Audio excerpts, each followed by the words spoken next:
Welcome, tubulators and tubalettes. Hopefully I'm going to let y'all watch me play with this project that I started, this Uzi thing that we had a video not too long ago. Getting some of it put together. Thank you very much. You're so good. This is the thing what kicks the bullets out after they're spent and done their job of sending their... It doesn't spit the bullets out, by golly. It spits the empty holes out. The shells, the holes, the cartridges. And it goes right there. No, it don't. It goes in the floor. Yeah. Now, my floor is so clean. There it is. Oh, what a safari. Now, they said when the Israelites were doing these, they riveted them in. Some people weld them in. But I think the rivet is because... Oh, rivet. This is a rivet from one of my AK-47 kits. You always get extra rivets because, well, just because. I always put extra bolts and stuff and extra rivets and things. I want it to be bulldog tough when I get done with it because I usually push things to the limit on stuff. I wonder if that's sticking to enough. Can anybody tell me? It's in the floor. This is going to be a floor video. I don't like that rivet. I want to get a different rivet. We'll get a longer rivet. Stick it in here. And there you go. Bob's your uncle.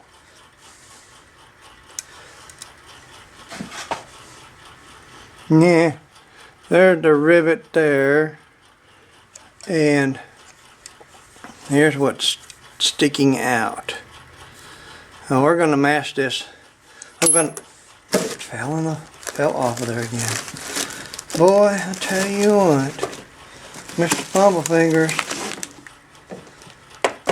where'd you go? There you are. Anyway, it helps when your fingers aren't froze. And anyway, I'm going to put this back in here for the third time. This is another reason why I don't do a lot of stuff on camera. Because, anyway, I'm going to put, if I can, put a chisel against this to buck it, to stop it. And then I'm going to mask this bigger after I pick this up again. That cleans everything. I'm going to put it in there for the fourth time.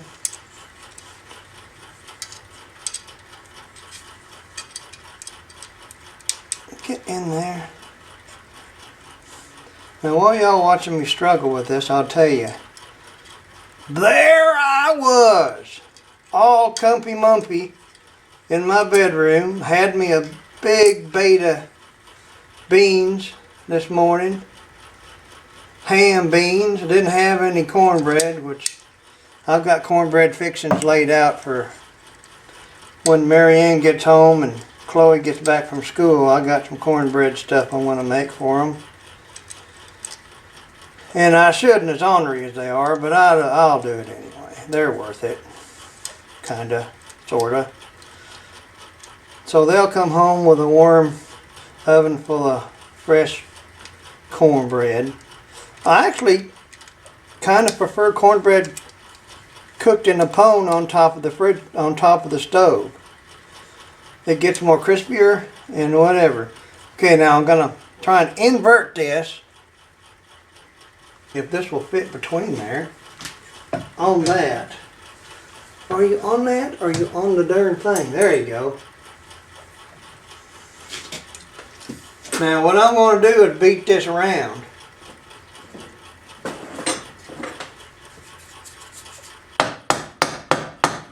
Make a round head on it.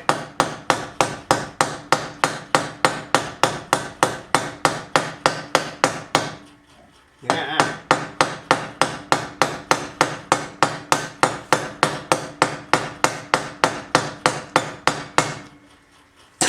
Then grab your muffler gun that you have drilled a hole in the end,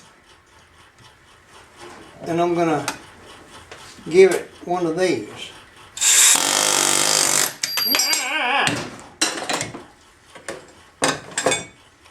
Good time to show you this. There you go. See, I put a hole in it and I polished it, and this is what makes the other end of the rivet.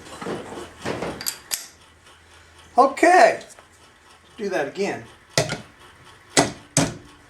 There.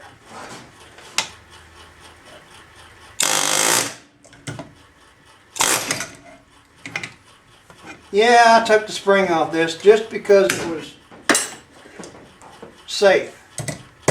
Remove all safety devices. I didn't get this broke up by being safe.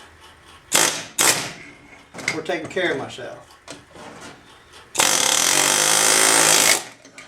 So, don't do as I did, do as I didn't.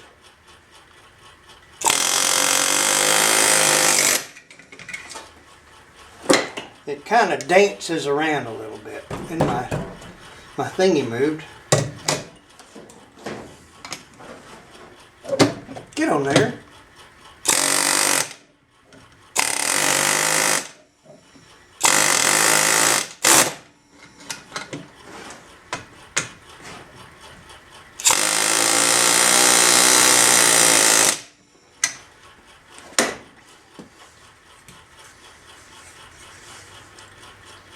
Well, I've done better,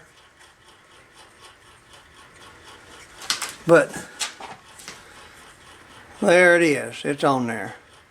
The reason why I don't decide to weld this on is because if it breaks, you have to cut the weld out. Now all I got to do is woof this rivet out of there. I don't know why you decided to move, you little rascal.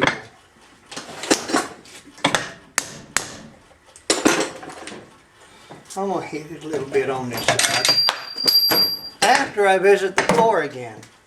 Hello, floor. Hello. Just because I'm not a professionalist.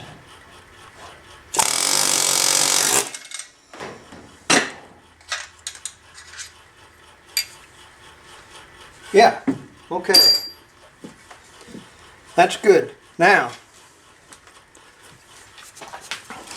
by the way, this is all lined up with the barrel, and it's perfectly joined right here, which is a miracle.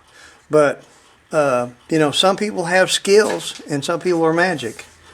Not me. This little shiny thing in there is the feed ramp. The magazine goes here and the bullets goes up this little rampy poo and into the barrel. Into the barrely poo. Now on the back side, it slides down into this receiver thing.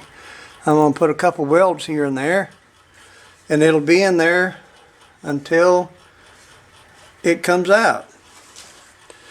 Now I don't know whether to move y'all or to zoom y'all. I'll just put that in the middle, and my the vise that's always on this stand is taken apart because the jaws are busted in it, and every time I try to weld them on with these wire welders, they came off. So I'm going to take them to town and use a big welder. And I'll sew them on there. I wonder if I'm supposed to wear ear plugs with this.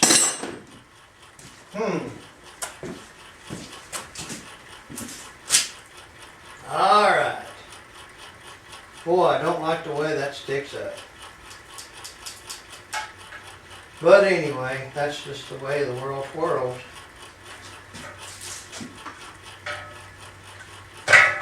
Sit there, George.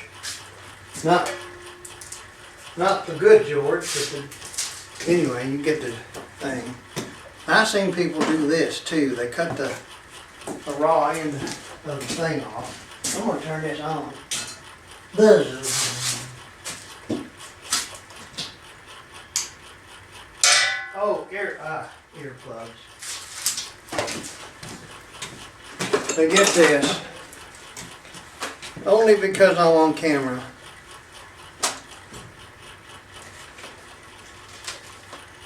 And it's probably not good to show people how to do this without and ruin your eyeballs. What else I need?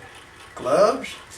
Yeah, maybe. I learned to wear gloves. Well, I don't learn to wear gloves, but sometimes I wear gloves.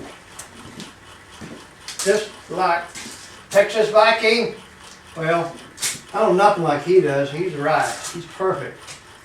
And I am the poster child for, don't do it this way, boys. Scared you, didn't I?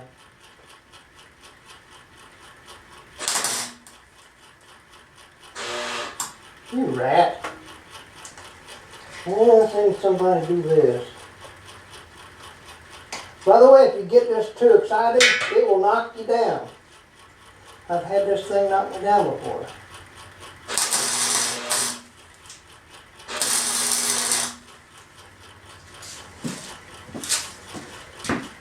Oh. Yeah, well, it's too short to cut.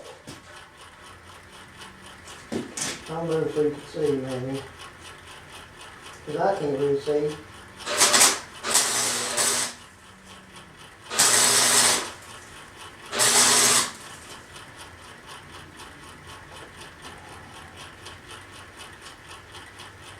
That thing's running right pretty good. Shut this off.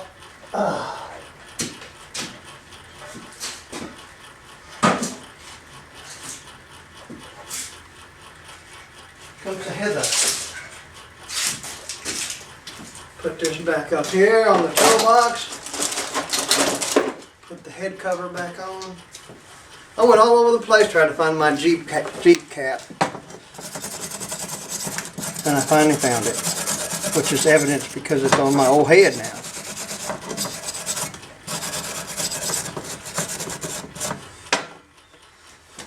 Well, it's on there. I don't know if you can see. Well, look at this. You guys are in the world here. I can't get in the world. There it is. Boy, this looks like Hogan's goat.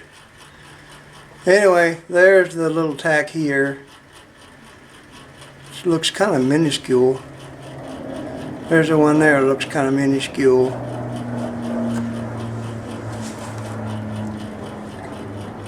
It made it hot on the inside.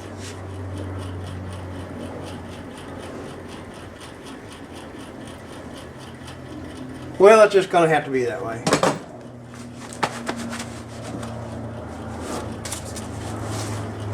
I'll probably put these over here by the welder. That'll remind me. Woo! I had to use him the other day because there's a young, long-haired young man stuck on the hill. And I had to go get a chain and pull him off the hill. And I don't like handling chains in the ice. Whoop, that's big. Here we go, back to little. Okay. For show and tell. Ta-da! This is not a starter. Actually, it's a fuel pump. Ow! My hands are too close to do that. Yeah, if it wasn't for watching y'all this morning, I'd have just laid up in bed and let the world twirl. But I got to watching y'all doing stuff on YouTube. And you sent me out here, by golly. I think that a guy that carries a knife would have one right now. That's kind of warm down there. Oh, son of a bleach bottle black.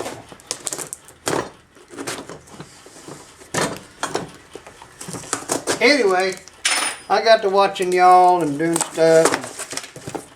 And I don't know what that is, laundry list. And I got lonely for my old Jeep truck, my Army truck. So I bought a fuel pump for it. It hadn't run since I took the fuel injection junk off of it to send to tow worker. So, and then as soon as it dries up outside, I'll lay under it and put a fuel pump on it, and I'll cram a carburetor on it. Got the carburetor sitting here, but I need to get the bolts that holds it down, which I can and will. So I believe that's all I'm going to have to show you. I was going to do a cold start on my little Pearl out there, but that darn battery with a dead cell, it went to Memphis on me. So got to get a battery for it. I've got the battery out of Wilma because she's in cold storage right now, literally. I may just put Wilma's battery in it because it's a good interstate, some kind of good battery. And then we can do a cold start. Of course, it's dad burned 39 degrees. I don't know. It's not as cold as it was, 16 degrees. And tomorrow they said that we're going to get back into the 60s. I've been fooled before, but I don't see how that's going to happen. I know stuff's melting out there really good. I'll just show you. Nah, this is too long. It's how many minutes you got on there? I don't know, half an hour. I'll show y'all later, because it's just, you've seen melting snow and everything else. But I'll take this back in the house, and I'll see about doing something else to it. I got to order some more parts next payday, and then it should be ready to squirt some bullets out the end. So thank y'all for your very much help and your love and your well wishes and vibrations and stuff, and y'all just have a wonderful day. And thank you for getting me out of bed today, or out of my room. And that's where I'm going to go back and play with this. But if I get a wild hair, I'll come back out here, and I've got stuff to do everywhere. I got to air the tires up on Harold and clean him up a little bit, push him into the work area, which is right there, and start licking my calf over on him. So that's the way it is here in the Cutworm Acres. Bye.